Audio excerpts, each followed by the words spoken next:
Cushion है पाकिस्तान को आइन देने में, लेकिन आर्टिकल 53 जो है वो भी इसी आइन का हिस्सा है। और आर्टिकल 53 जो है वो स्पीकर की कुर्सी की इज्जत और तकरीम की बात करता है। 1377 से जब से स्पीकर का ऑफिस फॉर्मलाइज हुआ है जनाब चेयरमैन, और ये ऑफिस वजूद में आया है, उसके बाद से एक ट्रेडिशन ये भी है कि स्पीकर के ऑफिस की, उसकी चेयर की उतनी ही तकरीम की जाती है जितनी खुद ऐवान की जाती है। और उसकी वजह है, अगर हम ऐवान के अंदर कोई डिसिप्लिन नहीं रखे, हर वक्त एक दूसरे के ऊपर हम चीखें चलाएंगे, तो जाहिर है कि जो पार्लियामेंट का मकसद है वही ख़त्म हो जाता है। इसीलिए जो स्पीकर का ऑफिस है उसको हम एक इज़्ज़त और एहतराम देते हैं, और यही जो 1973 का आइन है उसका आर्टिकल 53 जो है वो हमें बताता है। बदकिस्मती से बाज़ लोग जो फुटबॉल खेलते खेलते अचानक ऐवान में आ गए, उनको पता नहीं चलता कई बार कि क्या बात स्पीकर की करनी है, क्या नहीं करनी है, स्पीकर के ऑफिस की इज़्ज़त क्या है, तौकीर क्या है। और मैं ये समझता हूँ कि अगर हमने ऐवान के माहौल को, ऐवान का जो तकद्दुस है, जब हम उसकी बात करते हैं और अपोजिशन सबसे ज़्यादा ये बात करती है, तो फिर स्पीकर के जो चेयर है उसकी भी इज़्ज़त और तौकीर करनी चाहिए। अभी राजा साहब ने, राजा परवेज़ अशरफ साहब ने बात की कि PDM की तहरीक को कहा गया कि वो गैर आइनी है। नहीं, बिल्कुल गैर आइनी नहीं है। आपके एहतजाज का हक PDM को है। PDM का ये भी हक है कि वह हुकूमत के ऊपर तनकीद करे। PDM का या अपोजिशन का ये भी हक है कि वो बताए कि मुल्क में महंगाई हो गई है। आप ये भी बताएं कि दवाइयाँ महंगी हो गई हैं, उनको कैसे नीचे लाना चाहिए। आप ये भी ऑल्टरनेटिव अपनी पॉलिसी दे सकते हैं कि अगर गंदम और चीनी की कीमतों में इजाफा हुआ है तो वो कैसे उनको वापस जो है वो लाया जा सकता है। ये सारे आपके हक हैं। मसला कहाँ पर है? मसला ये है कि 3 जलसे हुए और उनमें 3 बयानिए सामने आए। पहला जलसा गुजरांवाला, फौज और अदलिया मुल्क के मफाद के खिलाफ काम कर रहे हैं। दूसरा जलसा कराची, फौज और अदलिया मुल्क के खिलाफ काम कर रहे हैं और उर्दू हमारी जुबान नहीं है। तीसरा जलसा कोयटा, फौज अदलिया पाकिस्तान के मुफाद के खिलाफ काम कर रहे हैं और हमें आज़ाद बलूचिस्तान चाहिए। ये जो 3 बयानिए आए, ये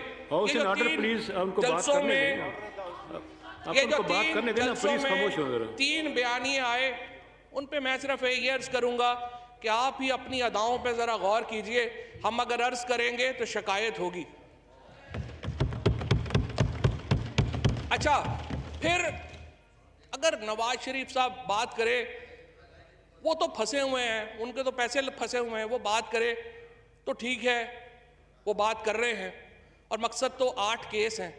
8 केस आज आप उसमें कर दें तो आज फौज भी बड़ी साफ सुथरी हो जाएगी, इमरान खान भी पाकिस्तान का बेस्ट लीडर हो जाएगा, ऐवान भी ज़बरदस्त हो जाएगा और पाकिस्तान की हुकूमत भी ज़बरदस्त हो जाएगी। आप 8 केसेस में नहीं करें तो आप सारी ख़राब है। अब मसला क्या है? हमारा गिला नवाज शरीफ साहब से तो है ही नहीं, वो तो फंसे हुए हैं, उनकी तरफ से यही बातें जो है होंगी भी तो कोई प्रॉब्लम नहीं होगा। लेकिन जैसे मार्टिन लूथर किंग ने कहा था, in the end we will remember not the words of our enemies but the silence of our friends. जनाब स्पीकर, हमें इस नैरेटिव के ऊपर, जब ख्वाजा सफदर का बेटा ख्वाजा आसिफ खामोश रहता है, जब रियाज पीरजादा खामोश रहता है, जब यहाँ के बैठे हुए वो लोग जिनका तहरीके पाकिस्तान में हिस्सा है वो खामोश रहते हैं, ये खामोशी ज़्यादा अफसोस और दुख की बात होती है जब ये बातें होती हैं और ये लोग मुंह दूसरी तरफ कर देते हैं। आप इख्तलाफ कीजिए, आप फौज के ऊपर, आप पाकिस्तान की हुकूमत पर तनकीद कीजिए, आप PTI के ऊपर तनकीद कीजिए, आप रियासत के ऊपर तनकीद ना कीजिए। अयाज सादक साहब ने कल यहाँ पर बात की, कह रहे थे, पहली बात तो ये है, मुझे तो समझ नहीं आती, अगर आप एक रियासत की एक एक्टिविटी में आपको इज्जत दी गई, आपको शामिल किया गया, आप असम्बली के फ्लोर के ऊपर आप बातें कर रहे हैं और फिर झूठ इतने एतमाद से बोल रहे हैं कि झूठा शख्स भी क्या बात करेगा।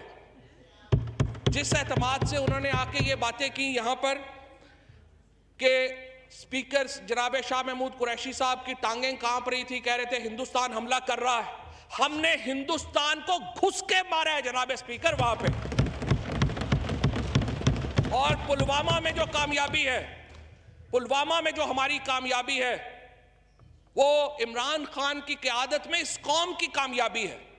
उसके हिस्सेदार आप भी सब हैं, उसके हिस्सेदार हम भी सब हैं। और जिस तरीके से आप आके ये बातें करें और आप कहे ये वो फख्र है ऑर्डर प्लीज, जो कि हमारी order in the house please. Pulwama के वाक़े के बाद जिस तरीके से हमने घुस के मारा हिंदुस्तान को, जिस तरीके से हमने घुस के मारा पाकिस्तान की शाहीनों ने, पाकिस्तान के सिपाह ने, पाकिस्तान के उन अजीम बेटों ने जिस तरह घुस के हिंदुस्तान के अंदर उसकी पिटाई की, वो तो हिंदुस्तान का अपना मीडिया उसके ऊपर शर्मिंदा है। हिंदुस्तान के अपने जो सियासी क़यादत है वो उसके ऊपर शर्मिंदा है। और आप कह रहे हैं कि हमारे टांगें कांप रही थी। कुछ ख्वाजा साहब से एक लाइन मुस्तार लेते हुए कि कुछ शर्म होती है, हया होती है। आप तुम्हें क्या पता वो क्या होती है। इसी तरीके से जनाब स्पीकर अब्दुल समद अचकजई साहब के साहिबजादे जो कांग्रेस के बलूचिस्तान के सदर थे, उन्होंने कराची में तकरीर फरमाई और कहा, और ये जलसा होस्ट कौन था, शहीद जुल्फ़िकार अली भुट्टो की पार्टी और मुस्लिम लीग, और कहते हैं उर्दू को हम अपनी जुबान नहीं मानते। Shame, shame. कहते हैं अब चूंकि वो जुर्रत नहीं कर सकते कि वो कहें कि हम पाकिस्तान को नहीं मानते, वो कह रहे हैं हम उर्दू को नहीं मानते। उर्दू है वो, उर्दू है जिसका नाम हम ही जानते हैं दाग, हिंदुस्तान में धूम हमारी जुबान की है। इसी तरीके से सलीका नहीं है बात करने का, अकल नहीं है बात करने की। और अगर उर्दू आती, अगर अचकजई साहब को उर्दू आती तो उन्हें बात करने का हंसी तौर तरीका सीखा। हमने उर्दू के बहाने सलीका सीखा, हमने उर्दू के बहाने सलीका सीखा, तो शायद कुछ बात करने की अकल आ जाती, कुछ बात करने की तमीज़ आ जाती, कुछ बात करने का सलीका आ जाता, तो आज वो मामला जो हैं वो उस तरह से ख़राब ना होते। 1867 से जनाब स्पीकर 1867 वो साल है जब उर्दू हिंदी तनाज़ा शुरू हुआ। और वो लोग जो कि यहाँ हिंदुस्तान की तारीख़ को जानते हैं, ये तो बेचारे स्कूल से यहाँ पे आ गए हैं, इनको नहीं पता होगा, मैं बताता हूँ। 1867 में जब हिंदुस्तान के अंदर उर्दू हिंदी तनाज़ा शुरू हुआ था, उसके बाद उर्दू जो है और हिंदी उर्दू हिंदी तनाज़ा जो है वो दो कौमी नज़रिए की बुनियादों में शामिल है। और जब वो वहाँ पे कोई खड़ा होकर कहे कि मैं उर्दू को ज़ुबान नहीं मानता, वो कहे कि बाढ़ को उखाड़ दो और बाढ़ जो है वो हमारे मुफाद में नहीं है, तो वो फिर गिला हमारा उनसे नहीं है, गिला दोबारा हमारा उन दोस्तों से है जिनकी साइलेंस इस वक्त डेफनिंग है, जिनकी खामोशी इस वक्त वो बता रही है कि मामला किस कदर गंभीर है। इसी तरह से जनाब स्पीकर मैं और अर्ज करूंगा, इसको कंक्लूड फरमा लीजिए। जी कंक्लूड करता हूं जनाब स्पीकर।